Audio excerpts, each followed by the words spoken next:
안녕하십니까. 한동대학교의 이국은 교수입니다. 올 들어 포스코에서 무려 4명이 사망하고 30여 명이 다쳤습니다. 포스코는 이딴 산업재해로 지난해부터 일반 시민들과 노동계로부터 커다란 우려를 사고 있는 중입니다. 오늘은 잇따르고 있는 포스코의 산업재해 원인은 무엇이고 대책은 무엇인지를 함께 토론해 보도록 하겠습니다. 나와주신 패널 3분 소개해 드리겠습니다. 한대정 민주노총 금속노조 포스코 지회장 나오셨습니다. 안녕하십니까? 반갑습니다. 노동건강연대의 박혜영 활동가님 나오셨습니다. 안녕하세요. 안녕하십니까? 박대명 노무사님 나오셨습니다. 반갑습니다. 맞습니다. 오늘 토론을 위해서 포스코와 고용노동부 포항지청에도 참석을 요청을 드렸습니다마는 불참을 통보해 오셨습니다. 잇따르는 산업재해를 해결하기 위해서 책임감을 가지고 나서야 될 장본인들이기 때문에 저희들로서는 상당히 아쉽다는 말씀을 먼저 드리겠습니다. 오늘 토론 시작하도록 하겠습니다. 포스코에서는 지난해 5명의 노동자가 사망을 한 데 이어서 올해에는 벌써 4명이 사망하고 30여 명이 중경상을 입었다고 합니다. 무엇보다도 현장에 계시는 노동자 여러분들께서 가장 많이 놀라고 또 경황이 없으셨을 것 같습니다. 자, 먼저 그 사고 내용이 어떤 것이었고 또 그 뒤에 분위기는 어떤지 좀 우리 지회장님 먼저 말씀 좀 주시겠습니까? 네. 2018년도에는 총 5분이 사망하셨고요. 15분이 재해를 당했습니다. 그 대표적인 사건으로는 이제 파이넥스 산소 공장에서 질식사 하셨던 분이 4분이 계셨고요. 또 광양 슬라브 정전 공장에서 협착 사고로 1분이 숨진 사례가 있습니다. 또한 2019년도에는 2019년도부터 7월까지는 현재까지는 3분이 사망하셨고요. 또 20명이 재해를 당했습니다. 대표적인 사건으로는 2월 2일 항만 하획기 협착 사고가 있었고요.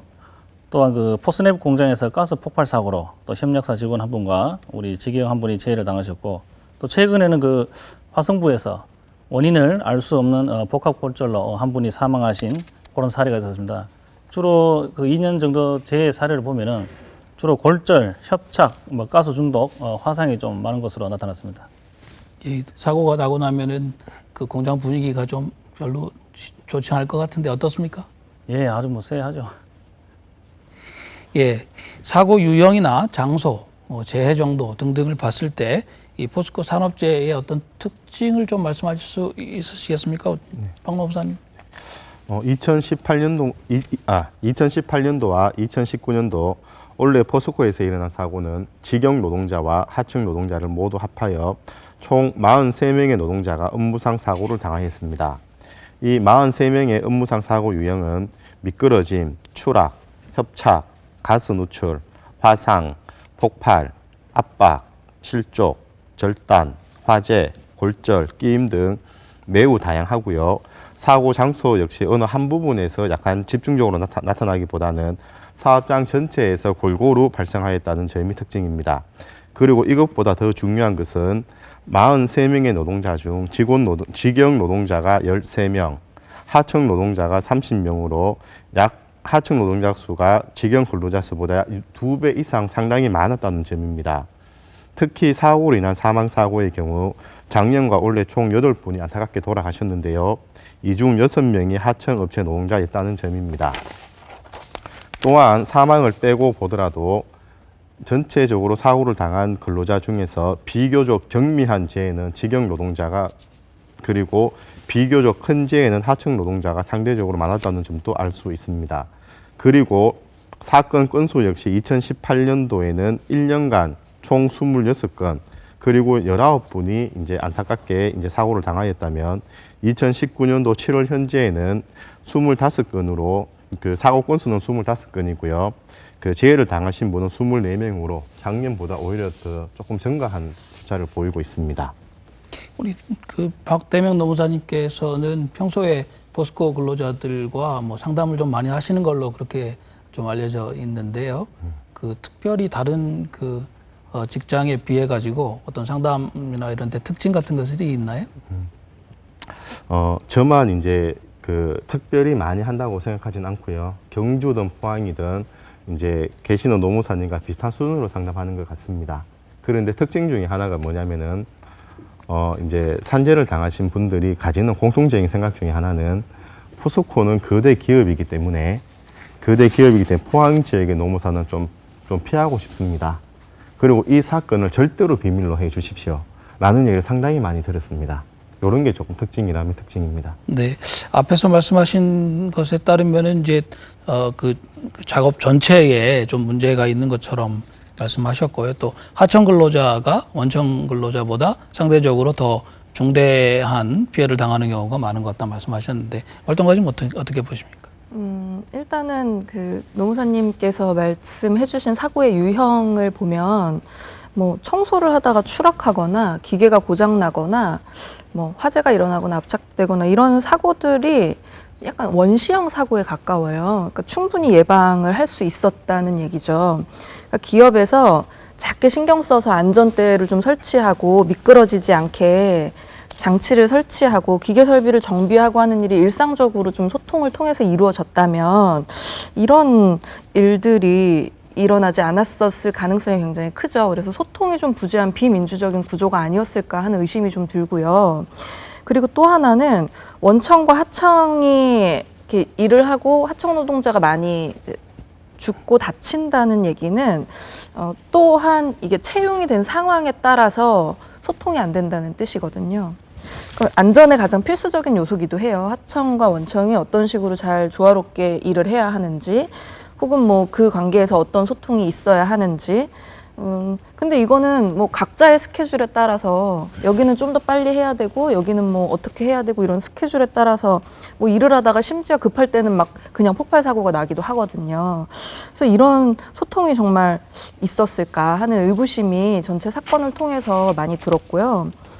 저는 이제 아무래도 포항 사람이 아니다 보니까 멀리서 볼 때는 왜 저렇게 큰 기업이, 특히 이미지 관리를 되게 열심히 하고 있는 기업이 실제로 기업 안에서 기업의 매출을 이제 가장 최전선에서 만들어내는 노동자들한테 이런 식으로 대할까, 이런 좀 의문이 많이 남았습니다. 네, 그럼 멀리서 보시기에 이제 원시형 사고다 그 말씀하고 또 소통이 부재한 것이 충분히 막을 수 있는 사고로 일단 보이는데 그것들이 계속되고 있는 원인이 아닌가 이제 그런 말씀을 주셨습니다.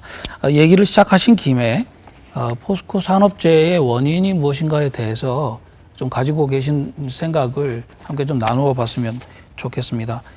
포스코에서 사고가 잇따르고 있는 이유를 직접 일하시고 계시는 부분부터 말씀하시는 게 좋겠네요. 예, 예. 첫째로는 좀 2인 1조 작업이 잘 되지 않는다는 거죠. 그리고 작업을 결정을 할 때 현장 근로자들이 노동조합과 같이 가서 이 부분에는 뭐 2명이 또 3명, 4명이 적정한 인원이다. 안전까지 이제 생각했을 때 이렇게 인원 조정이 돼야 되는데 뭐 사실상 회사에서 일방적으로 결정하다 보니까 뭐 이런 설비 사고나 재해가 많이 일어나지 않나 뭐 그런 생각이고요.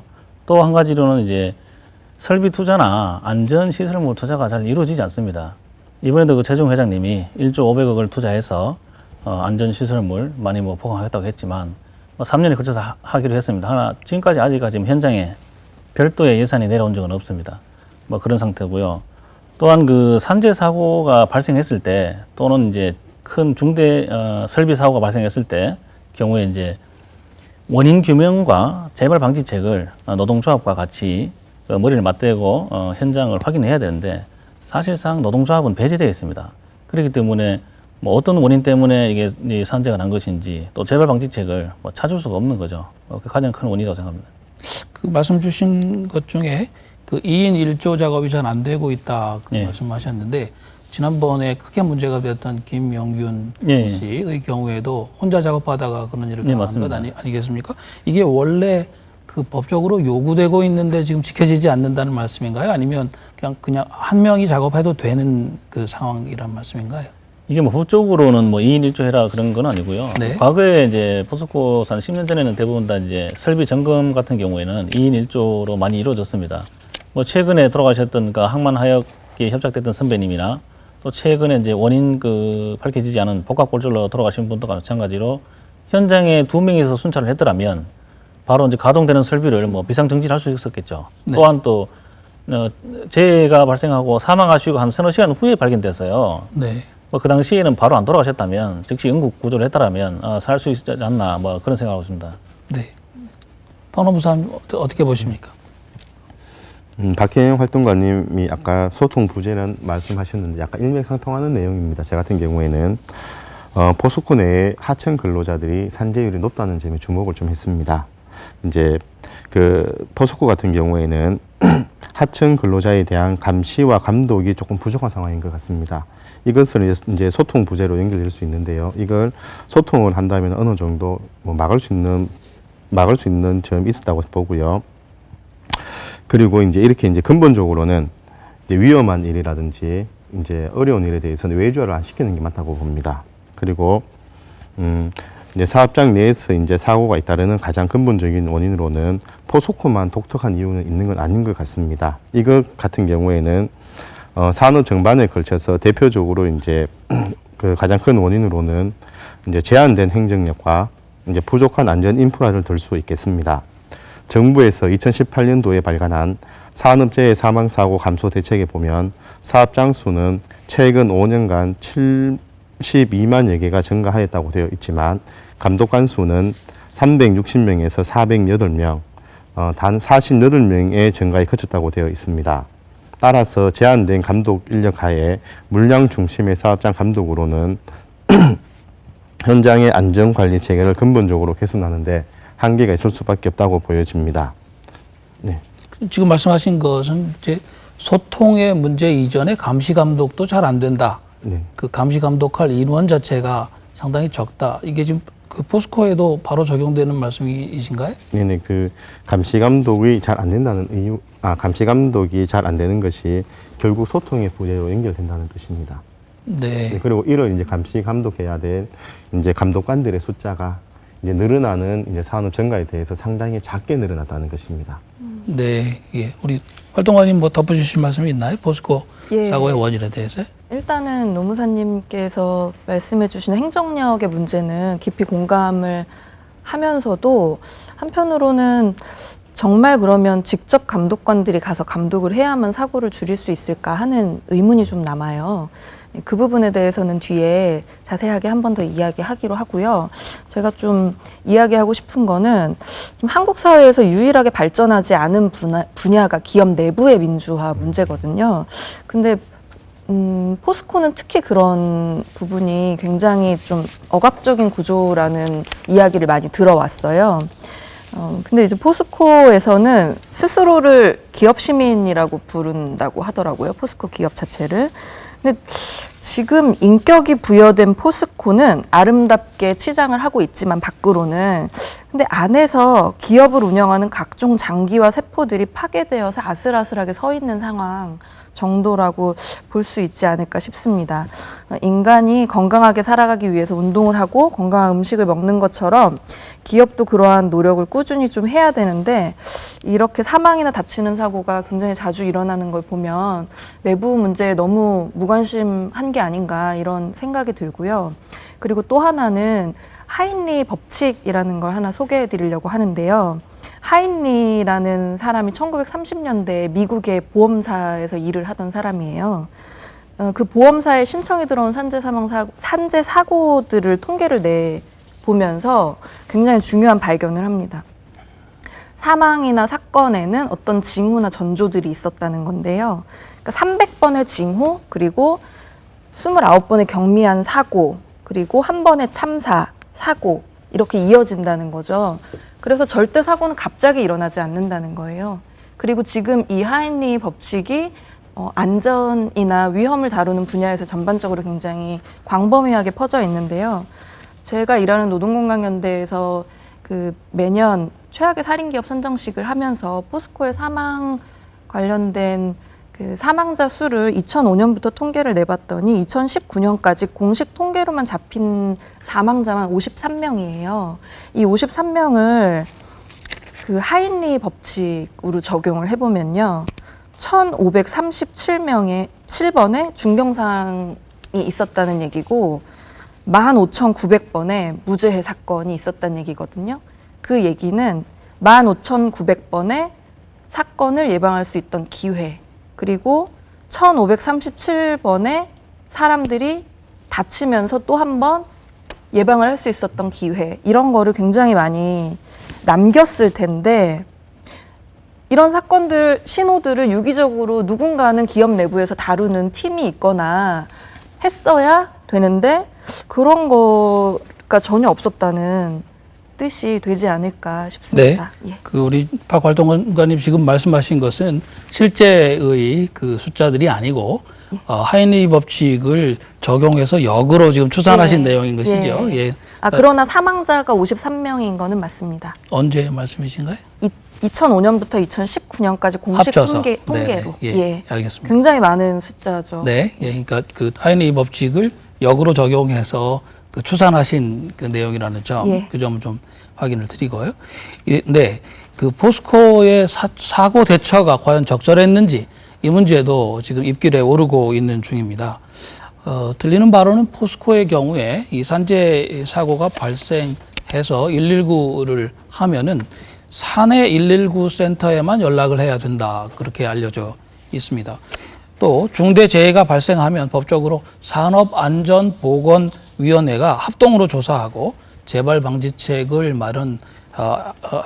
해야 합니다만은 그것도 아직 열리지 않은 상태다, 이렇게 지금 알려지고 있습니다. 이 문제는 어떻게 보십니까? 우리 지 회장님 먼저 말씀을 좀 해주셔야 될 것 같습니다. 네, 그 포스코 내에서 이제 저희 핸드폰에 스마트 어플 앱으로 이제 사내 119 앱이 있습니다. 그래서 이제 지속적으로 이제 사내 119를 요청하게끔 그렇게 교육을 받고 있고요. 또 사회 119를 불렀을 경우에는 상당히 강하게 질책을 받습니다. 또한 그 보직 변경, 뭐라 그러죠, 이제 교대 근무에서 상주 근무로 전환시킨다든지 또 여러 가지로 이제 불이익을 주죠. 이제 인사상 불이익을 많이 주고요. 또한 재해가 났을 때 그 산업안전보건위원회가 제대로 열리고 있지 않는데, 이번에도 뭐 산재 사고 났을 때 원래는 이제 재발 방지책이나 원인 뭐 규명을 하게 돼 있습니다. 그럼에도 불구하고 그 현장에 같이 입회를 하지 못합니다. 불러주지도 않고요. 이번에 복합골절로 돌아가신 분 같은 경우에도 저희가 이제 알아서 찾아갔죠. 뭐 그런 경우고, 두 번째 이제 현장 감식할 때도 노동부 이제 포항노동청에서 이제 요청을 해서 갔는데, 회사에 연락 받은 건데 2시 반에 연락을 받았어요. 뭐 현장 감식은 2시인데 당일 2시 반에 연락을 주면 이분들도 뭐 전임이 아니고 근무를 하고 있어요. 근무를 하다가 다른 분한테 인수인계를 해주고 현장 가면 뭐 끝나죠. 사실상 못 오게 막고 있습니다. 또 이제 알아서 이제 휴가를 내고 또 참석을 하세요. 하셨는데 근무지 뭐 무단 일탈했다. 당신이 왜 오느냐, 이렇게 해서 뭐 인사학과에서 직접 전화를 와서 이렇게 뭐 협박을 한 경우도 뭐 허다합니다. 문자로도 막 당장 현업에 복귀하라고 막 이렇게 하고. 그래서 사실상 뭐 산업안전보건위원회가 역할을 전혀 뭐 못하고 있다, 이렇게 보고 있습니다. 이 문제는 어떻게 보십니까? 사내에만 119 센터로 연락해야 된다는 거, 이건 사실 상식적으로는 납득하기가 좀 어려운데. 포스코의 면적은 약 280만 평으로 여의도의 3.5배에 달하는 아주 큰 규모입니다. 따라서 긴급 환자 또는 중대재해 발생 시 골든타임 4분에서 5분 확보하기 위하여 사내 119 운영 자체는 굉장히 좋은 조치라고 저는 보고 있습니다. 왜냐하면 외부에서 119가 온다면 공장까지 가는데 3, 4분이 소요가 되고요. 공장에서 다시 현장까지 찾아가는 또 시간이 걸리기 때문에 이제 골든타임 확보하기에는 좋은 조치라고 저는 보고 있습니다. 근데 이런 사내 119 센터 제도가 현장에서 일하는 노동자들에게 정말 좋은 제도이지만 분명히 악용된다거나 오해 소지도 있다고 생각합니다. 가장 대표적인 것이 사내 119 센터를 이용한 산재 은폐 의혹이 있을 수 있다는 것입니다. 방금 사회자께서도 말씀하셨듯이 포스코에서 재해가 발생할 시 외부 119가 아닌 사내 119에만 신고를 하도록 한다면 이는 결국 포스코에서 발생한 사고를 은폐하기 위한 목적이 아니냐는 것입니다. 이에 대해서 제가 정말 포스코에서 발생된 사고나 재해에 대해서 외부 119에 신고한다면 뭐 거기에 대해서 아까 전에 그 지회장님께서는 뭐 인사상의 불이익을 당한다고 말씀하셨지만 그 부분은 제가 확인되지 않아 가지고 이제 맞다 안 맞다는 말씀을 못 드리겠지만 이제 지회장님께서 좋은 제도인 건 공감하시기 때문에 이걸 없애기보다는요, 이제 제도를 보완해 가지고 좀 더 적극적으로 활용될 수 있도록 이제 방안을 찾았으면 좋겠고요. 네, 그 사내 119 센터에만 이렇게 연락을 하도록 되어 있는 그런 경우를 다른 그 어떤 기업이나 이런 데서 보신 적이 있으십니까? 예, 좀 노무사님 말씀대로 부지 이야기 하셨는데 네. 부지가 매우 크고 이제 긴급하게 사고가 다발하는 사업장의 경우에는 사내 119를 두는 경우들이 종종 있고요. 근데 이제 그 사내 119만 써야 한다는 그 경직된 제도, 내부의 제도, 그리고 그것이 곧 산재 은폐로 이어진다는 지금의 시스템, 그것이 연계되어서 문제가 되는 것이지, 저는 만약에 포스코가 산업안전보건위원회도 잘 개최하고 그리고 일상적으로 사고 예방도 하고 모두의 신뢰, 일하는 사람들의 신뢰 속에서 사내 119가 운영이 된다면 그거야말로 훨씬 좋죠. 근데 사내 119만을 써야 한다는 것에 이제 더 숨겨진 의미는 그것을 둘러싼 모든 사고와 관련된 현재의 시스템이 너무 엉망이고 믿을 수가 없어서 이걸 문제 제기를 했다고 생각을 하거든요. 그래서 좀 더 폭넓은 의미로 이 문제를 해석해야 되지 않을까 싶고요. 그리고 산업안전보건위원회와 유족을 아까 노무사님께서 연결시켰는데 그거는 굉장히 좀 위험한 것 같아요. 왜냐하면은 실제로 그런 논란이 유족분들이 있기는 있었는데 그 문제는 산업안전보건위원회에서 유족분들에게 진실을 제공하고 훨씬 더 폭넓게 정보를 제공하는 방식으로 풀 수가 있어야지 산업안전보건위원회와 유족이 마치 뭐 어떤 대립을 세우거나 이런 방식으로 되는 관계는 아니라고 생각하고요. 그리고 또 하나 일상적으로 열려야 하는 산업안전보건위원회와 관련해서는 저는 사실 법상 의무 이런 걸 떠나서 이런 걸 하지 않았다는 사실 자체가 이렇게 큰 기업에서는 좀 창피한 일이 아닌가 이런 생각이 드는데요. 사실 우리가 자동차를 하나 사더라도 주기적으로 점검하고 엔진 관리하고 이러면서 큰 사고를 예방하지 않습니까? 그것이 모두의 안전에 굉장히 중요한 일이고 누군가를 죽게 하지 않고 다치게 하지 않기 위해서 일상적으로 해야 되는 일인데 이렇게 큰 기업에서 일단 이런 식으로 방치를 해놓고 나면 기본적으로 사고는 더 커지고 경직됩니다. 왜 경직되냐면 책임을 막 회피해야 하거든요. 그럼 사실대로 얘기할 수도 없고 다친 사람은 오히려 주눅들고 자기가 마치 엄청 큰 잘못을 저질렀다는 듯이 분위기를 몰아가기 때문에 이거는 사실 기업 문화에서도 굉장히 안 좋은 부분이라고 할 수 있죠. 그리고 사실은 그런 태도는 저는 7, 80년대 정도에는 통용될 수 있다고 보는데 지금이 2019년이고 저희가 사실은 한국 사회에서 굉장히 크게 민주주의를 경험하고 있는 시점에서 사람들이 죽고 다치는 문제를 아직까지 기업이 이런 식으로 수수방관하고 있는 거는 좀 황당하다고 보여지고요. 그리고 또 하나 말씀드릴 게 노동부 얘긴데요. 만약에 기업이 꽁꽁 숨기고 노동자들이 밖에 말을 못하고 그러니까 당연히 법을 어기는 걸 감시를 못한다 이렇게 대답하거든요. 그럼 최소한 누가 죽고 다쳐서 그런 큰 희생이 생겼어요. 지금 포스코에서도 상반기에 이렇게까지 큰 일이 일어났는데 그러면 예를 들어 보세요. 옆에 갑자기 일하던 분이 죽고 다쳐서 오면 한 집안이 진짜 무너집니다. 굉장히 큰 일이거든요. 근데 이런 거 지켜주라고 있는 게 정부예요. 어떻게 더 예방을 할 것인지 정책을 개발하고 그 정책을 바탕으로 뭐 사람이 모자르지만 예를 들면 불식 업무는 할 수 있거든요. 아무 때나 연락하지 않고 들어가서 볼 수 있거든요. 그리고 들어가서 포스코가 안내해주는, 관리자가 안내해주는 사고 현장이 아니라 직접 그 현장에서 일하던 사람의 목소리 들을 수 있거든요. 그런 걸 지금은 하나도 하고 있지 않아요, 노동부는. 네. 네. 앞에도 말씀을 드렸습니다만은 오늘 포스코와 또 그 고용노동부 포항지청에서 나오셨으면 지금 제기된 여러 문제들에 대해서 곧바로 대답을 주시고 또 뭐 필요하다면 토론을 할 수가 있었을 텐데 그 부분이 좀 상당히 아쉽다는 말씀을 다시 드립니다. 그 사내 119 문제 한 가지만 더 말씀을 좀 드릴게요. 그 양쪽으로 그러니까 이제 사내에도 가고 연락이 그 바깥에 있는 일반 119에도 가고 그렇게 시스템을 좀 바꿀 수는 없을까요? 예, 저희가 그 부분도 좀 건의를 드렸어요. 네. 첫째는 이제 이게 신뢰성 문제거든요. 사내 119는 제도적으로는 아주 좋은 제도입니다. 뭐 신속하게 와서 이제 구조를 하는 부분 참 바람직한 제도인데 저희 직원들이 사실상 좀 신뢰를 많이 안 해요. 이 부분에 대해서 네. 그 초동에 뭐 산재 은폐 의혹이 있지 않나 그런 의심을 많이 하기 때문에 사내외 네. 그 같이 신고를 좀 하게 해달라는데 아직 이루어지지 않았고요. 또한 사내 119에 그 핸디캠이 있죠. 그 헬멧에 이렇게 네. 핸디캠을 달아서 그렇게 구조를 하게 되면 우리가 뭐 항상 의심하는 그런 은폐나 뭐 이런 의혹에서 좀 자유롭지 않나. 그리고 아까 또 말씀하셨듯이 이제 그 재해가 났을 때 이제 현장에 같이 노동조합과 입회를 한다면 회사가 이렇게 불필요한 오해를 받을 이유가 없습니다. 네. 근데 굳이 노조를 계속 배제를 하면서까지 이렇게 하는 것은 더 의혹을 증폭시키는 거라 뭐 그렇게 생각합니다. 알겠습니다. 이 좋은 제도도 신뢰가 전제되어야 원래 기능을 하게 되기 마련인데요. 지금 말씀을 들어보니까 좀 신뢰의 문제가 다시 제기되고 있는 것 같습니다. 그 제도적인 보완을 좀 빨리 하셔서 이 문제는 그렇게까지 중요한 문제는 사실은 아니니까요. 문제를 풀고 가면 좋겠다는 생각입니다. 해결 방안 이야기를 좀 하겠습니다. 우리나라의 산재 사고 사망자 수가 대략 1년에 1000여 명에 이른다고 합니다.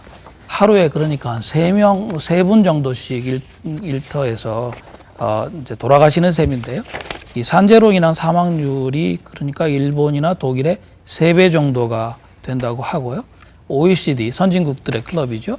그 중에는 단연 최고 수준이라고 합니다. 자, 갈 길이 멀다고 말씀을 드릴 수밖에 없겠네요. 선진국에서는 사업장 안에서 사고가 났을 때 어떻게 대처합니까? 활동가님께서 제일 잘 아실 것 같으네요. 네, 일단은 그 말씀해주신 한 해에 1000명이 돌아가시는 부분은 사고를 당해서 돌아가시는 거고요. 병을 얻어서 돌아가시는 경우까지 더하면 1년에 2,400명 이상이 지금 사망을 하고 있습니다. 굉장히 부끄러운 수치고 외국 분들이 연구자들이 특히 한국에 오면 굉장히 놀래죠. 굉장히 발전한 나라 같은데 사고 사망률은 왜 이렇게 높은 건가요? 이런 질문을 이제 항상 받게 됩니다. 근데 이제 외국 사례 이야기를 좀 해보면요. 한국에서 10명이 죽을 때 영국에서는 1명이 죽어요. 그게 사람들은 그렇게 얘기하면 이게 운의 문제인가? 어디서 태어난 거의 문제인가? 이런 이야기를 하기도 하거든요. 근데 여기에 이제 동시에 같이 얘기하는 게 노동자 사망의 90%는 예방할 수 있다는 통계가 있습니다. 이건 굉장히 전 세계적으로 확실하게 이제 이야기되고 있는 통계인데요. 그러면 우리도 10명 중에 9명의 죽음을 예방을 할 수 있다는 거죠. 외국에서 특히 이제 유럽 쪽 예를 들어보면요. 간단하게는 한국처럼 한국은 지금 산업안전보건법이라는 법이 현장의 안전을 예방하고 규율하고 있는데 그 법 먹이는 걸 굉장히 예사로 여기고 있거든요. 근데 일단은 그런 분위기가 없어요.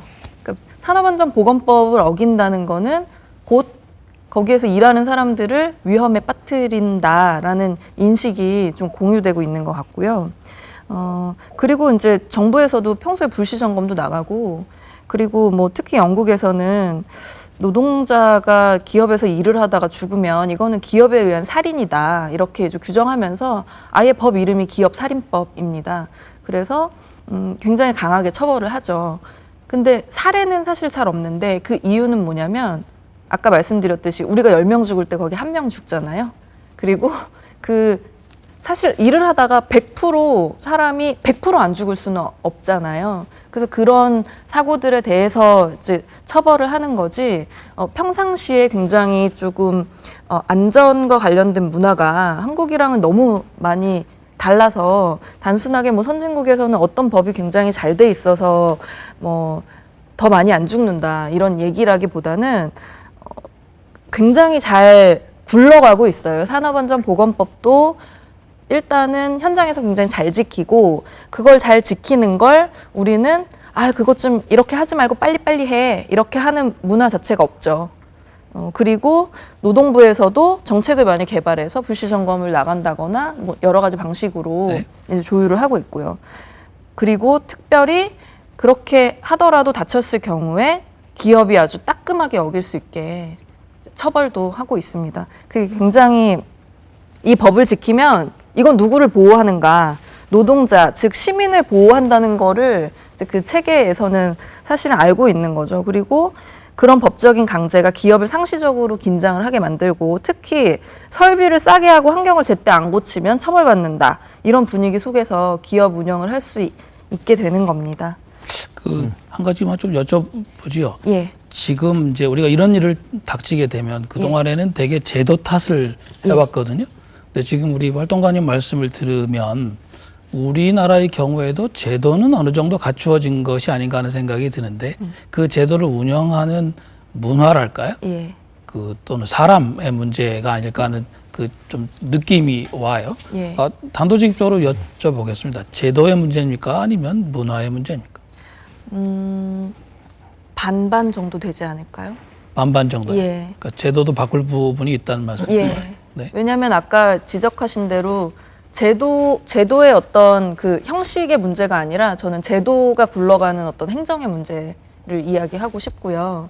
그리고 사실은 한국 사회에서도 굉장히 많은 제도를 개발을 하고 있는데 현장은 너무 원시적인 거죠. 너무 괴리가 커요. 그래서 이 부분, 이 간극을 어떻게 줄일 것인가에 대한 문제는 고용노동부나 그리고 현장에서도 풀 수 있는 문제죠. 현장에서 훨씬 더 많은 이야기를 사회적으로 하고 이렇게 문제가 있으니까 제도를 바꿔라. 이런 식으로 충분히 이야기할 수 있기 때문에. 그리고 또 하나는 아이고 조심하지 그랬어. 이러거든요. 절대 안 돼요.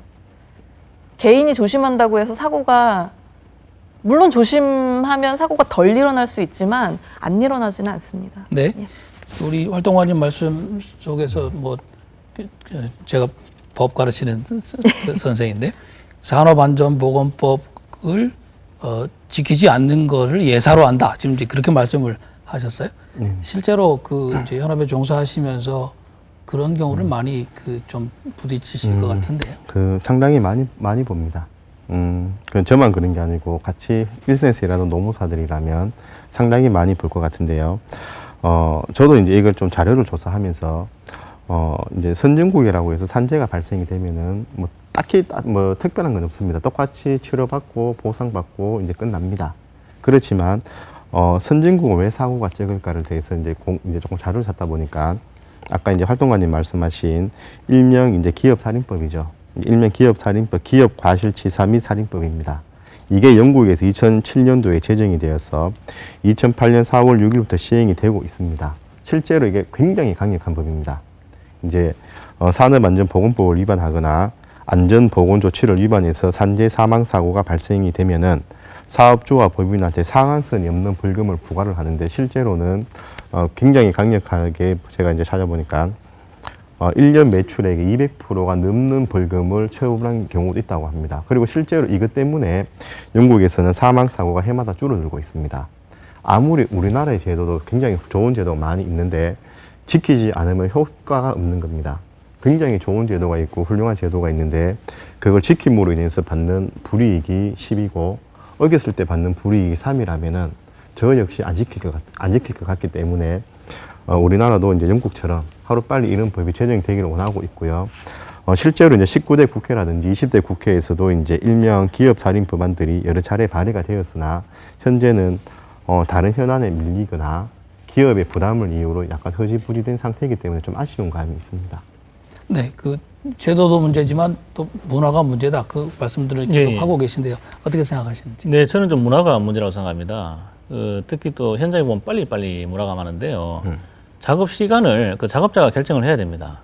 근데 이제 회사에서는 관리자가 정하죠. 몇 시부터 몇 시까지 끝내라. 시간을 정해주는데, 뭐 사실상 그 시간을 끝내기가 참 어렵습니다. 또 그 변수도 있고요. 그 작업자에게 충분한 그 시간을 수리할 수 있는 시간을 좀 줘야 되고요. 또 현장 이제 점검 같은 것도 마찬가지입니다. 보면 작업량이 너무 많아요. 실제로 할 수 있는 양을 줘야 뭐 권한을 줘야 책임을 질 거 아닙니까? 뭐 권한은 전혀 없고 모든 걸 다 수행해야 되는데 문제가 생겼을 땐 또 본인이 또 책임을 져야 돼요. 그것보다는 좀 권한과 책임을 같이 줬으면 좀 낫지 않나 그렇게 생각합니다. 한 가지만 더 여쭤보겠습니다. 예. 이 산재를 당하셔가지고 회사를 떠나거나 혹은 돌아가시거나 이런 분들의 예. 경우에 이제 회사와 관계가 없어지고 난 다음 에라도 예. 좀 그분들을 예컨대 돌아가신 분들 같으면 좀 기리고 예. 그분들이 회사에 했던 그 공헌 같은 것들을 좀 기념하고 하는 이런 것들이 있어야 될 것 같은데 어떻게 생각하셔요? 그게 뭐 전혀 없습니다. 저희가 이제 설비를 준공을 하다 보면 이제 사망하시는 분들이 꽤 많아요. 그리고 여태까지 얼마나 많은 분이 돌아가셨는지는 모르겠고요. 저희는 생각하기는 회사에 뭐 추원탑 같은 거라도 만들어서 이런 돌아가신 분이 얼마나 되는지 좀 기념을 했으면 좋겠고, 이제 근데 회사에서는 뭐 별도로 그런 걸 제대로 갖추고 있지는 않습니다. 네. 예, 뭐 다 그 모두를 위해서 일을 하시는 건데 이제 버려진다 이런 느낌을 가지게 하는 것은 무엇보다도 좀 안 좋은 것 같습니다. 예, 포스코 사망 사고 이후에 이 원청과 하청 노동자의 어떤 차별이랄까요, 이 문제가 또 이제 얘기가 많이 됐습니다. 저희도 앞에 잠깐 얘기했습니다만은 사실 노출되는 재해는 같은 건데 실제로 산재가 벌어지고 나서는 그 이제 그 대하는 방식이나 또는 나중에 보상을 또는 배상을 하게 되는 기준이나 이런 것들이 상당히 다르게 되는 것이 현실이지요. 어떻게 생각하십니까? 예. 그 보상 금액이나 뭐 이런 부분은 차이가 있다고는 하지만 저희가 뭐 음성적으로 하기 때문에 얼마나 어떻게 하는지는 잘 알 수가 없고요. 또 산해하청 같은 경우는 뭐 KPI 지수라고 있습니다. 그래서 성과 지표 관리라고 해서 이제 그 협력업체 그 산해하청에서 뭐 재해가 발생되었을 경우에 그 매출액에 제한을 둡니다. 예를 들어서 이제 100억 정도의 매출을 했다면 다음에는 그 한 뭐 20억 정도를 삭감한다든지 이래서 그 영업 이익에 상당한 많은 그런 지장을 초래함으로써 이제 더욱 더 숨기게 뭐 그렇게 되는 거죠. 그런 네. 경우가 맞습니다. 원청, 하청 근로자들, 노동자들에 대한 산재에서의 차이 그 얘기를 지금 저희가 하고 있습니다. 예. 한마디로 뭐 죽어서도 차별받고 다쳐도 차별받고 일할 때도 차별받고 차별에 네.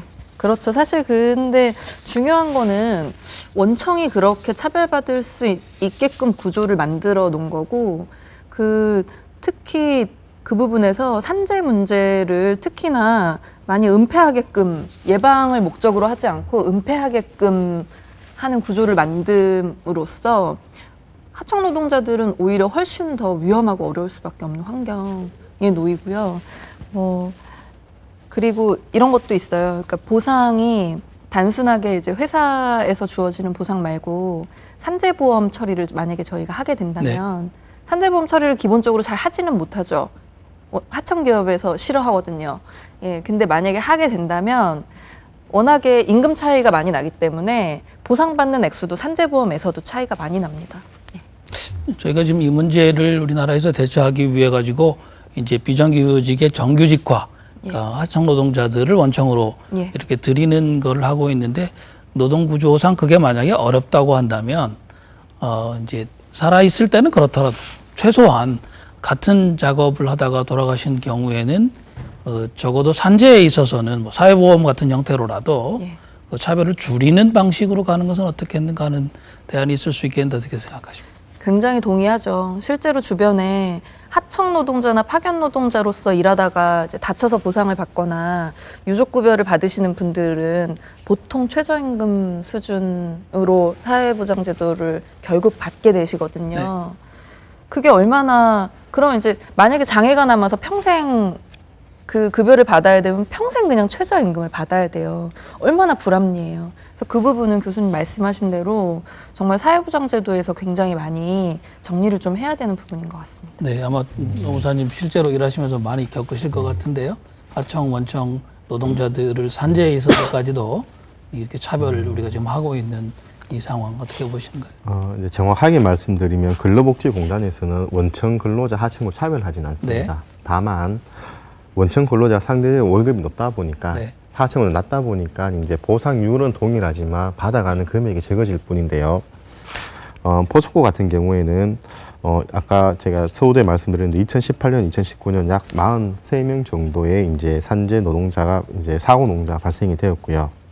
근로복지공단에서 보상을 다 받았을 겁니다. 받았을 거고요. 원청 노동자 같은 경우에는 포스코에서 또 보상을 또 해줬을 겁니다. 또 보상을 다 해줬습니다. 왜냐하면 실제로 이제 포스코를 상대로 해서 원청 노동자가 소송 가는 경우를 제가 기사 검색 아무리 해보고요. 아무리 찾아봐도 찾지를 못했습니다. 그렇기 때문에 어느 정도의 민사합의는 이루어졌다고 보는데, 제가 이제 드리고 싶은 말씀은 이제 하청 노동자 누가 책임지냐는 겁니다. 하청 근로자 같은 경우에는 산재가 발생이 되고 나면은 이제 하청 업체 같은 경우 상대적으로 이제 뭐 금액이 상대적으로 포스코보다 열악하다 보니까 민사 보상도 안 되는 경우가 대부분이고요. 그럼 여기에 대해서 포스코는 책임을 좀 져야 되는데 우리 근로자가 아니지 않느냐. 우리가 책임질 수 있는 법적 근거가 없다라고 해서 이제 책임을 지지 않고 있습니다.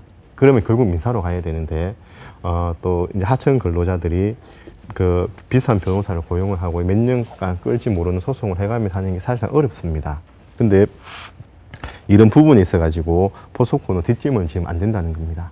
같은 현장에서 같이 일하다가 다친 사고에 대해서 진짜 원청 하청 신분도 좀 서러운데 보상까지 이제 하는 건 아니라고 생각하고요. 이제 포스코하고 하청 업체 이제 협력사라 그런 협력사랑 계약을 맺을 때 이제 협력업체 근로자가 다친다면은 이제 그 포스코 근로자와 동일한 수준이나 비슷한 수준으로 같이 민사합의까지 볼 수 있는 조항을 만들어 가지고 네. 계약을 하는 조건으로 좀 더 실효성 있게 보장을 해줬으면 좋겠습니다. 혹시 지금 말씀하신 그 원청 기업과 하청 기업이 근로자 파견 같은 것을 계약을 할 때 네. 그때 이 산재 같은 것에 관해서는 일종의 특약을 네. 특약 조항을 넣는 방식으로 지금 해결을 특약이 아니고요. 산재는 특약이 네. 있을 수가 없고 그러면 어떻게? 산재 끝나고 난 후에 민사보상에 아, 대해서 예, 예, 예, 예. 민사보상에 대해 특약을 좀 넣자는 겁니다. 혹시 그런 예가 있나요? 지금 우리나라에서요? 거의 없습니다. 네, 우리 뭐 만약에 이게 된다면 그 포스코에서 좀 먼저 이제 신세계를 좀 열어가야 되지 않나 그런 생각이 듭니다. 아, 근데 한국 사회가 워낙에 하청 비율이 압도적으로 높고 점점 더 그 하청의 수준이 이렇게 네. 계단이 내려갈수록 훨씬 더 열악해서 그 문제가 적극적으로 해결되지 않으면 사실 죽고 다치고 나서의 보상 문제는 그러니까 그 부분과 같이 해결될 수 있을 것 같다는 생각도 좀 듭니다. 네네, 알겠습니다. 자, 저희가 좀 갈 길이 뭔데요? 포스코에서 산업재해 해결을 위한 대책으로 안전혁신 비상 TF를 발족했다고 합니다. 또 산업재해를 근원적으로 해결하기 위해서 작업 표준을 개정하고 안전의식 개선 활동들도 추진할 계획이라고 밝혔는데요. 자, 일련의 대책들이 지금 나왔는데 실제로 그 안에서 일하고 계신 최 회장님 어떻게 생각하십니까? 네, 사실 지난주에 그 안전혁신 TF가 발족을 했는데요. 그 내부를 들여다보면은 뭐 회사의 우호적인 노동조합만 들어가 있고 저희 민주노총 금속노조는 빠져 있습니다. 뭐 초대받지도 못했고요. 그 전에 작년부터 있었던 뭐 안전 다짐대회 뭐 각종 그런 행사에도 저희 이제 민주노총은 다 빠져 있는 상태입니다. 그래서 이게 뭐 회사에서 마음대로 할 수 있는 우호적인 그런 안전 TF가 뭐 과연 어떤 역할을 할 수 있을지 뭐 저는 뭐 상당히 우려스럽고요. 그래서 노동자의 입장을 대변을 하거나 뭐 안전에 관해서 잘못된 부분에 지적을 할 수 있을까 뭐 저는 상당히 의구심이 많이 듭니다. 지금 참여하고 계시는 노총은 한국노총 쪽 예. 거죠? 네. 저희 산업안전보건위원회가 있는데요. 산업안전보건위원회도 빠졌고요. 네. 명예감독관도 빠졌습니다. 이제 민주노총 조합원인 이후로 네. 빠져 있는 상태입니다. 그 민주노총은 참여하지 못하고 있고 네. 한국노총은 참여가 예, 되고 그렇습니다. 있나요? 예, 알겠습니다. 자, 이 일련의 대책들을 어떻게 평가하시나요? 활동가님 말씀만 잠깐 듣고 가겠습니다. 예, 저는 사실 그동안 다른 대기업에서 뭔가 산재 사망 사고가 크게 발생해서 사회적인 문제가 됐을 때 이런 팀을 만드는 걸 지속적으로 많이 봐왔는데요. 뭐 현대중공업 조선소 노동자들이 많이 돌아가셨을 때 비슷한 이제 TF 발족을 하고 그리고 특히나 현장 노동자들을 굉장히 감시할 수 있고 억압할 수 있는 시스템을 굉장히 많이 만들어요. 그게 가장 쉽게 할 수 있는 방법이거든요. 근데 사실 안전 문화 혹은 뭐 기업의 안전에 관련된 문제는 기업 상층의 의지와 어떤 그런 것들을 어떤 식으로 만들어내야겠다는 구상에 따라서 많이 만들어지기 마련인데 실제로 뭐 화재가 많이 발생하는 곳이나 아니면 노후한 설비가 있는 곳이나 이런 곳들에서 일하는 분들 혹은 뭐 혼재 작업이 있는 곳이나 이런 데서 일하는 당사자분들의 이야기를 잘 듣지 않고 보통 아주 쉽게 생각하는 게 밖에서 전문가를 초청해 오는 거거든요. 전문가 내부 가면 잘 모릅니다. 그건 정말 확실하게 말할 수 있는데요. 그래서 반드시 이 TF에는 현장 노동자들의 이야기가 정말 그냥 단순하게 증언을 하는 데에서 그치는 것이 아니라 TF가 시작하고 끝날 때까지 확인을 할 수 있는 충분한 절차가 필요하고 그 방식은 억압적이지 않아야 된다. 억압적이게 되면요. 또 뭐 이건 얘기하지 마. 뭐 이러거든요. 맞습니다. 그죠? 그래서 어떻게 해야 민주적이게 될까? 사실 안전에 관련해서는 민주적인 게 굉장히 핵심적인데 그걸 굉장히 간과하고 있어요. 마치 이런 구호를 잘 지키면 뭐 어디서 뭐 이것만 잘하면 무조건 안전해질 것이다 이렇게 착각하고 있는 분들이 굉장히 많은데 그것이 아니라 자유롭게 개선 사항에 대해서 이야기하고 토론하고 현장의 목소리를 어떻게 하면 반영시킬 수 있을지에 대한 부분이 굉장히 중요하다고 생각하고 그런 부분이 제발 꼭 들어갔으면 좋겠습니다. 그 안전혁신 비상 TF가 발표한 주요 개선 활동을 몇 가지만 말씀드리겠습니다. 포스코와 협력사 직원 합동 현장 점검을 통한 안전 사각지대 사전 발굴 및 조치, 또 야간 교대 시간 등 사고 취약 시간대 직책 보임자와 현장 근로자의 공동 안전 점검 실시, 노후화된 핸드레일과 계단 등 안전 시설물 전면 교체, 장기 미사용 시설물을 조사하고 절거하는 것 정도인데요. 지금 우리 활동가님이나 여러분들 하신 말씀을 들어보면 일단 현장에서 일하고 계신 노동자들에게 지금 이 시점에서 안전에 문제가 되는 것이 무엇인가를 솔직하게 털어놓을 수 있는 자리를 마련하고 그 정보를 일단 먼저 모으는 것 이것이 좀 함께 가야 되지 않을까 생각합니다. 시간이 없어서 바로 다음으로 넘어가도록 하겠습니다. 이 산업재해는 앞서 잠깐 말씀이 있었습니다만 업무상 사고만이 아니고 업무상 질병도 포함되는데요. 포스코 근무자들 가운데 직업성 질환에 대해서 산재로 인정을 받은 사례가 여러 건 있다고 들었습니다. 주로 어떤 질병인가요? 이제 고용노동부에서 매년 발간하는 산업재해 발생 현황을 보면은 전체 산업재해 근로자 중 약 10%가 이제 업무상 질병입니다. 그렇지만 아까 말씀하셨듯이 전체 10%에 불과한 질병 근로자 수가 사망 사고는 50%가 넘어갑니다. 이게 굉장히 중요한 문제가 있는데요. 그리고 이제 요 업무상 질병 같은 경우에는 근골격계 질환, 난청, 우울증, 외상 후 스트레스 장애 등의 이제 신경정신계 질병부터 직업성 암도 있습니다. 그리고 감염성 질병도 있는데 이 종류만 해도 엄청납니다. 그런데 이제 가장 심각한 것 중에 하나가 뇌심혈관계 질병입니다. 이는 중증 장애가 남거나 심한 경우 사망에 이르기 때문입니다. 제 같은 경우에는 이제 작년하고 이제 올해 포스코 노동자 중에서 이제 뇌심혈관계 질병 중에 하나의 뇌출혈을 이제 당한 재해자를 2명을 이제 대의를 해가지고요. 근로복지공단에 이제 그 산재 신청을 해서 한 건은 승인을 받았고 한 건은 불승인이 났는데 이 불승인 난 거는 소송 가서 다시 승인을 받았습니다. 네네. 우리 실제로 근무하시는 우리 예. 노조 쪽에서는 어떤 병이 많다 이렇게 좀 파악하고 계신 게 있나요? 네네. 저희가 지금 그 현장을 보면요. 뭐 화성부 쪽에는 이제 백혈병, 뭐 혈액암이 좀 많고요. 네. 또한 제선부, 제강부에는 폐암이 좀 높고요. 최근에 저희가 이제 산재나 직업성 질병 관련해서 제보를 받고 있는데 최근에 뭐 루게릭병이나 상당히 많은 부분이 좀 난청이 상당히 많습니다. 예, 근로복지공단들의 산재 신청 받은 경우도 상당히 많고요. 대부분은 그 정도로 파악되고 있습니다. 네. 예, 알겠습니다. 예, 오늘 뭐 시간이 좀 많지 않아 가지고요. 마지막으로 우리 패널 여러분들께 우리 지역을 대표하는 또 세계적인 기업인 포스코가 산재 때문에 또 오명을 써서는 또 안 된다고 생각합니다. 혹시 이 시간을 빌어서 포스코 쪽에 좀 하실 말씀이 있거나 또 이 문제에 관해서 덧붙이실 말씀이 있으면 한 30초 정도씩만 말씀하실 기회를 드리겠습니다. 활동가님 먼저 하실까요? 저는 지금 이 방송을 보시는 분들 중에 포스코 출신이거나 아는 사람이 포스코에 다니시거나 하시는 분들이 굉장히 많을 거라고 생각이 되는데 그분들이 만약에 어디라도 아프시거나 다친 경험이 있다면 반드시 나와 계신 노무사님이나 혹은 이제 노동조합이나 지역사회에 있는 외부의 여러 이제 내부에 혹은 사람들과 꼭 공유하고 상의해서 그 문제가 사회적으로 불거져야 내부도 훨씬 더 안전하게 만들 수 있거든요. 그리고 적절한 보상을 받을 수도 있고, 그래서 반드시 적극적으로 목소리를 내주셔라, 이렇게 말씀드리고 싶습니다. 네, 노무사님. 네. 포스코는 세계적 인류 기업입니다. 그리고 여기서 더 이상 작아져서도 안 되고 더 커져서 세계에서 활동해야 되는 기업인데요. 아무리 좋은 제도가 있고 훌륭한 제도가 있고 좋은 법이 있더라도 지켜지지 않으면 소용이 없습니다.